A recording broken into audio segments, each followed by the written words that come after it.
Has someone ever taken credit for your work in the family? At my son's graduation, I was told, just sit quietly, you only paid the bills. That was the exact sentence whispered to me by my ex-husband's wife, as if she was giving me instructions like I was some hired help, not the woman who had broken her back for years to make sure my son even had the chance to walk across that stage. I felt my face get hot, not from shame but from the kind of anger you choke down when you realize that if you let it out, you'll ruin the very moment you came to celebrate. I swallowed hard, took my seat, and tried to focus on Jacob, my son, standing so tall in his cap and gown. All I wanted was to see him smile, to hear his name announced, to feel like all those years of sacrifices had led to this. Instead, I sat there while his stepfather, Mark, made his way to the stage like he was the hero of the story. It was surreal watching him take the microphone and beam at the crowd as though the applause belonged to him. He talked about how proud we were of Jacob, how we supported him, how we guided him every step of the way. Every we felt like a slap in the face, because I knew the truth. I remembered every extra shift at the hospital, every late-night bill I juggled, every school form I filled out alone while Jacob's father and Mark were nowhere to be found. They showed up for the picture-perfect moments, while I was the one behind the curtain holding the whole damn play together. And now, in front of an entire auditorium, I was erased with a single word: we. I kept my eyes on Jacob, hoping he'd glance my way, hoping I'd see a flicker of recognition that he knew the truth. But Jacob clapped for Mark like the rest of the audience, and when it was his turn to walk the stage, he shook Mark's hand with the biggest smile. My hands went cold. I clapped, of course I clapped, because that's what a mother does. But inside I felt like someone had just stolen my child and rewritten his entire history, and the worst part was, nobody else even realized it. After the ceremony, families poured out onto the lawn to take pictures, to hug, to laugh. I stood a little off to the side because Linda, my ex's wife, made sure to direct everyone where to stand. Mark on one side of Jacob, his father on the other, Linda smiling wide like she'd birthed him herself. They posed for pictures while I held my purse against my chest and forced myself not to cry in front of strangers. Every camera flash was a reminder that I wasn't supposed to exist in their story, except as the woman who paid the bills. A part of me wanted to walk away right then, just leave and never look back. But another part of me knew that if I left without Jacob noticing, I would regret it for the rest of my life. So I waited. I watched him laugh with his friends, shake hands with professors, and I tried to catch his eye. When he finally spotted me, there was this quick hesitation, like he was deciding what to do. Then he walked toward me, but not alone. Mark walked with him, like he had to escort my son even for a 2-minute conversation with his own mother. Jacob hugged me, quick and polite, the kind of hug you give a distant relative you see once a year. He said, "Thanks for coming, Mom," as though my presence was optional, as though I hadn't fought tooth and nail for this day. Before I could answer, Mark cut in with a loud voice, "She's always been supportive, hasn't she, Jacob? Always there in her own way." The words dripped with condescension, and Jacob just smiled awkwardly. My chest tightened, but I smiled back because I wasn't going to give them the satisfaction of seeing me break. Later, when everyone was leaving, I walked to my car alone. I sat there with my hands gripping the steering wheel, trying to process what had just happened. I wanted to scream. I wanted to march back in and rip down every false image they had created of themselves as Jacob's saviors. But instead, I turned the key and drove home, silent. That night, I didn't hear from Jacob. No call, no text. Just silence. And I told myself, maybe that's what hurts most, not Linda's jab, not Mark's speech, not even the photo ops I was excluded from. What hurt most was realizing my son let it all happen without a word. I barely slept. I kept replaying every memory. Jacob's first broken arm when I sat in the ER with him for 8 hours, his first school project when I stayed up until 2 in the morning helping him cut cardboard, the nights I worked overtime so he could have football gear, the mornings I skipped breakfast so he could have lunch money. All those moments where I stood in the shadows while he got to shine, thinking one day, just one day, it would all add up to a look of gratitude. And instead, I was told to sit quietly, as if all those years of giving meant nothing. But then, this morning, my phone buzzed before the sun was even up. One message after another, all from Jacob. 20 in total. Dad, please answer. Over and over. Except he wasn't talking to Mark. He wasn't talking to David. He was talking to me. He called me Dad. And I just stared at the screen, not knowing whether to laugh, cry, or let him sweat. When I finally put the phone down after staring at those 20 messages, I realized how much weight I had been carrying in silence for years, and not just from the graduation itself, but from everything that had led up to it. People think that silence is weakness, that if you don't speak up, you are letting yourself be erased, but in truth, silence can sometimes be the only weapon left when every word you ever said has been twisted, ignored, or used against you. I had been living in that silence for more than a decade, from the day David walked out and left me to juggle bills and childcare while he built a new life with Linda, to every single moment when Jacob would come home talking about how Dad had promised him a big trip or how Dad bought him something flashy, while I was the one quietly making sure the lights stayed on and the tuition account didn't run dry. I remember those years like a blur of night shifts and double shifts, eating whatever scraps were left after Jacob had his meals, and calculating whether I could afford new shoes for him without overdrawing my account. I skipped vacations, holidays, even basic things for myself because every penny had to be stretched. I learned how to live without asking for help, because when I did ask David, I was told that I was bad with money or that I liked to exaggerate. It was always easier for him to paint me as the irresponsible one while he played hero on weekends. Mark wasn't in the picture back then, but once Linda married David and Mark got comfortable, he became part of that same performance, swooping in at the big moments, the ones where the cameras were out and the applause was loud. I kept my mouth shut because I thought Jacob would eventually understand on his own, that kids grow up and piece things together, that the truth doesn't stay buried forever. And yet, at his graduation, all I saw was the version of history they had built, where I was the background character, and they were the ones who carried him across the finish line. Sitting in that auditorium, I realized that maybe silence hadn't been a shield at all. Maybe it had been the rope I used to hang myself slowly, day after day, as I allowed them to overwrite everything I had done. Still, I didn't lash out, because I knew the time wasn't right. I let them have their day, I let them smile for the pictures, I let Linda whisper her little jab about me only paying the bills. But that night, when Jacob's messages came through, one after another, Dad, please answer, I knew that silence had finally begun to work in my favor, because he had felt the absence, and he wanted my voice now more than anything. The next morning, I didn't answer immediately. I let him sweat, let him wonder if he had pushed me too far. And in that pause, I thought about every sacrifice I had made that he didn't see. I remembered the year I sold my wedding ring to cover his football camp, and how I lied and said I had put the money aside months ago. I remembered the time I was so sick with the flu I could barely stand, but I still drove him to his SAT prep because he said missing one day would ruin everything. I remembered the nights I cried quietly in the kitchen after he was asleep, because the bills had stacked too high and I didn't know if I could manage, but somehow I always did. When Jacob finally called, his voice was nervous, not the confident graduate who had shaken hands with his stepfather on stage. He asked if I was upset, and I told him the truth. Yes, I was upset, not at him, but at how easily others had rewritten our story. He didn't argue, he didn't defend them the way he usually did, he just went quiet. Then he whispered, Mom, I didn't realize what I was doing to you.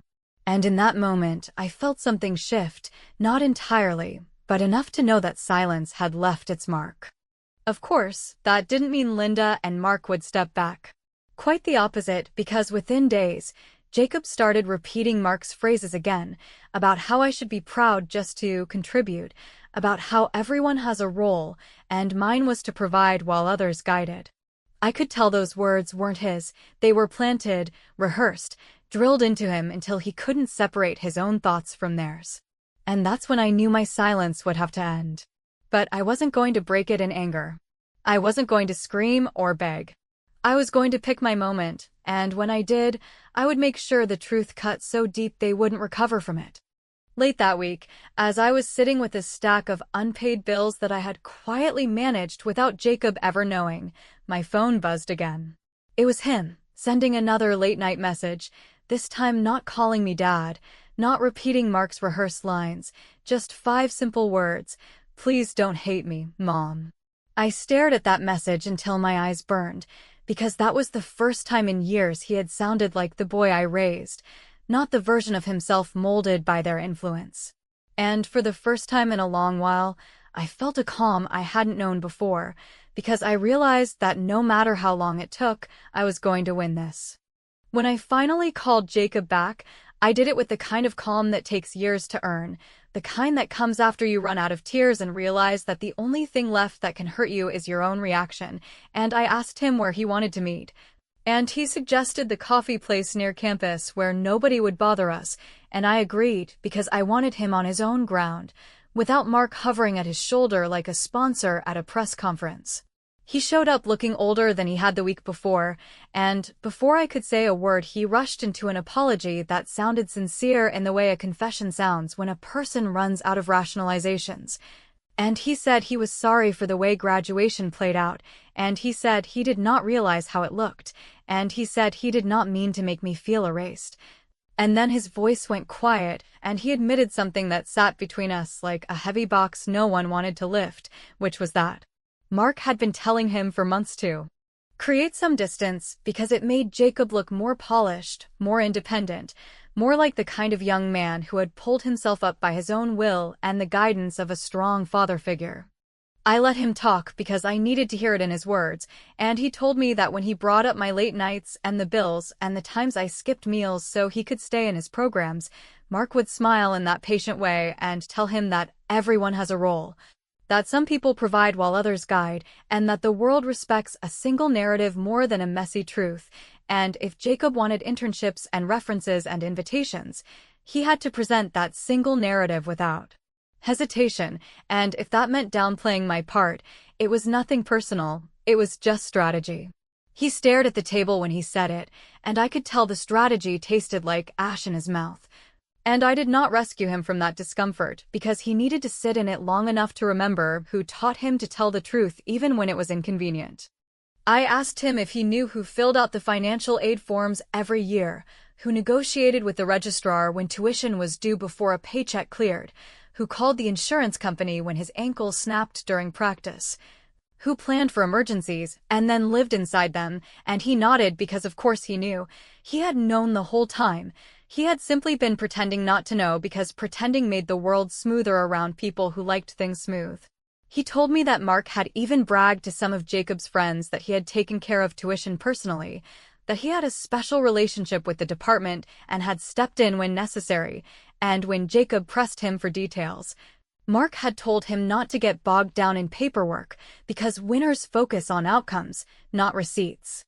I did not raise my voice, I did not rehearse my pain, I simply told Jacob that outcomes are paid for in very specific ways, and that my outcomes have bank records. And, because I had been silent for so long, I had a feeling that the first time I spoke clearly would need to be the last time anyone asked for proof. He looked relieved and terrified at the same time, and he asked if he should say something to Mark, and I told him that sometimes the person who should speak is the one who has been told to sit quietly, and he understood. And that is how we ended up at the dinner that Linda arranged a few days later, a little celebration for Jacob's future where she said the people who supported him most could gather and share memories, which of course meant she invited herself, invited David, invited Mark, and added me as an afterthought as though she were doing charity.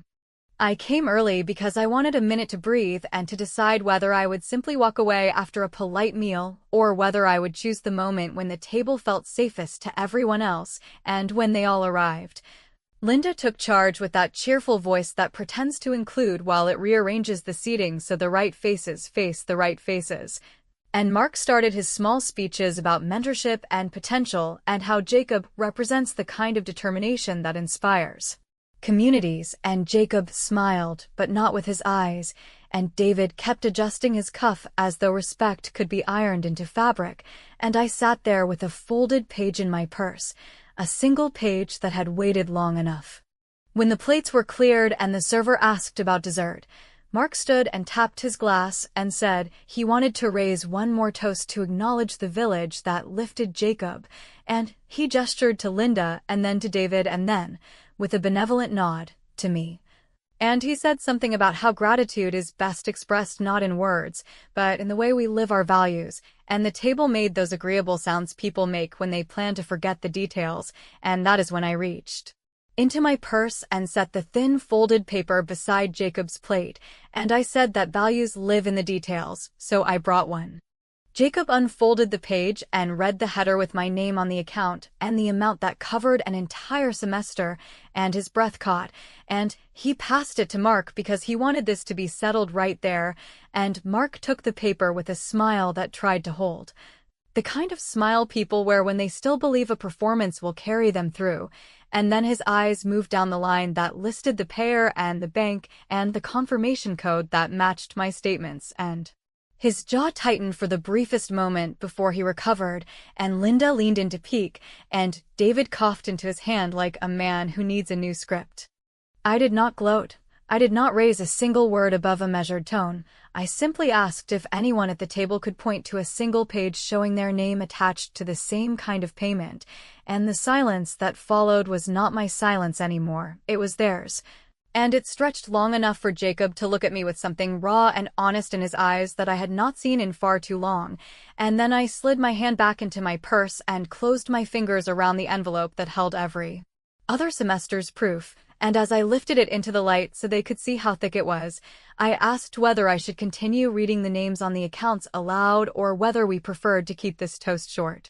I woke up to my phone buzzing like it was trying to start an argument with the world, and when I unlocked it, I saw 20 messages from Jacob, all sent in the space of 3 hours, each one more urgent than the last. And I stared at the screen because part of me wanted to ignore them, to let him stew in whatever conflict Mark had managed to plant in his head, but the other part of me knew that ignoring him now would be the same as letting someone else write his history for him. And I could not allow that, not after all we had walked through together, and not after everything I had silently carried while the world assumed I had only paid the bills. He started with a simple, almost tentative, "Dad, please answer," and then it escalated quickly into fragmented sentences and half-formed thoughts, the kind of messages that betray a mind caught between guilt and fear. And he admitted that he did not understand why I had left the envelope at the dinner instead of confronting Mark directly, and he said he felt trapped between loyalty and honesty. And he confessed that Mark had already begun spinning the event to others in ways that made him uncomfortable, ways that twisted the truth into a story where I appeared as the absent, uncaring figure rather than the one who had been there at every critical moment. I took a deep breath and began responding carefully because I did not want my words to be misunderstood. And I told him that sometimes the person who finally shows the proof does so not to argue or punish, but to remind everyone who watched silently that actions carry weight far beyond applause. And I explained that leaving the evidence in his path was a way to give him ownership, to let him see the truth without me dictating how he should use it, and I could tell as he read that my intention had landed, though it had unsettled him because truth, when it arrives suddenly, feels heavier than lies do even when you know it has been waiting. He admitted that he felt guilty for ever questioning the depth of my support, and I told him that guilt is a tricky companion, one that teaches more when it is acknowledged, but does not allow mistakes to define the story. And I reminded him that we had spent years building a foundation of trust, and that Mark's attempts to rewrite that narrative were limited to words, while what we had accomplished together could be documented, proven, and remembered. And I could almost hear the relief in his next messages, the way his tone shifted from defensive to curious, the way he asked me to clarify what I had meant by ownership, and I explained that ownership is knowing the truth for oneself before anyone else claims it, and that he had the right to use that knowledge to protect himself, to choose the boundaries he needed, and to redefine the relationship with the people who had tried to manipulate his perception of me. He then revealed that Mark had started subtle questioning, asking if he had thanked me properly at the dinner, implying that my silence was deliberate, and Jacob admitted that he had felt a sting of embarrassment. And I reminded him that embarrassment is often a reflection of the other person's intentions rather than one's own actions. And I told him that if he let Mark frame the narrative, the story would become his version, not ours. And the emails and messages we had were proof of a history that no one else could alter, and that sometimes silence, coupled with evidence, speaks louder than confrontation because it forces everyone else to engage honestly or be exposed by their own assumptions. By mid-morning, the messages had slowed, but the tension in each one remained palpable, and I read how Jacob asked whether he should confront Mark, whether he should speak publicly to family or friends, and I advised him to proceed with caution, to consider timing and the audience, and to remember that revelation without strategy can be misinterpreted, and that he had within him the ability to reveal the truth in ways that were precise, emotionally intelligent, and undeniably persuasive. And I saw him responding with questions about what to say, how to phrase things so that Mark's manipulations could not stick, and I knew that the next phase would require patience because the stakes had suddenly shifted. As the sun climbed, the urgency of his messages became interspersed with hesitant reflections, and he admitted that he had begun seeing cracks in Mark's facade, moments where authority faltered and defensiveness peeked through the confident veneer. And I realized that the seeds planted months ago by silence and observation were starting to sprout, that Jacob was now able to see beyond the performance into the structure of the manipulation, and I encouraged him to document these observations, too. Capture them clearly, because in every story of control, the smallest details reveal the largest truths, and once the details are known, the power shifts to the person who can connect them, and I could sense, even through the cold screen of a phone, that he was beginning to understand the gravity and responsibility of what it meant to hold and use the evidence of truth. By evening, he had finally paused, the flurry of messages giving way to a single note that simply said, "I think I understand now," and I felt the weight of those words because they carried not only relief, but also the acknowledgement of agency. The recognition that he was no longer solely a player in someone else's narrative, and that by choosing when and how to reveal the truth, he could command his story in a way that Mark, or anyone else, could no longer dictate, and I knew in that quiet moment that the foundation we had rebuilt was solid, and that the final confrontation, whenever it came, would be deliberate, controlled, and devastatingly effective. I spent the night thinking through every word, every gesture, and every quiet moment at the graduation, replaying it in my mind like a strategy game where every move had consequences I could not ignore. And I realized that the power of silence was no longer enough because Jacob had begun to see the truth. Mark had overplayed his role, and the moment had arrived where action was required to complete the arc we had been building for months, years even. And I knew that what I was about to do would not be subtle, but it would be precise, and it would ensure that the narrative would finally belong to us, not to the person who had attempted to hijack it with manipulation and charm. I called Jacob early in the morning, before anyone else had begun stirring, and I asked him to meet me at the library where he had spent so many late nights studying, the place where he had often confided in me about Mark's subtle criticisms and the ways he had tried to make Jacob question my role in his life. And when he arrived, I saw the tension in his posture, the hesitancy in his eyes, and I reminded him that hesitation is a luxury in moments like this, because the window for truth and impact is narrow, and we had to move with purpose, clarity, and confidence, and I told him that what we were about to do would not be about revenge in the petty sense, but about reclaiming what had been distorted and misrepresented for too long. We went over the timeline, the messages, the emails, and every conversation where Mark had inserted himself into moments that were never his, and I reminded Jacob that the details were our allies, and that facts, when presented clearly and without embellishment, carry a force that cannot be argued with, and as we structured our approach, I could see a sense of empowerment replacing the uncertainty that had haunted him since the graduation. And I knew that this was not just about him standing up to Mark, but about him understanding the gravity of controlling the narrative of his own life, and for the first time, he nodded with a conviction that made me feel both proud and relieved. We decided to start by addressing the family group chat where Mark had subtly inserted his version of events, and I guided Jacob through drafting messages that were factual, calm, and undeniable. Each sentence crafted to dismantle Mark's manipulations without the need for anger or confrontation, and I explained that the elegance of truth lies in its ability to expose lies without having to resort to theatrics. And I reminded him that timing and sequencing were critical, that releasing the information in a measured way would create maximum clarity, and that patience was a tool more powerful than impulse in moments like this.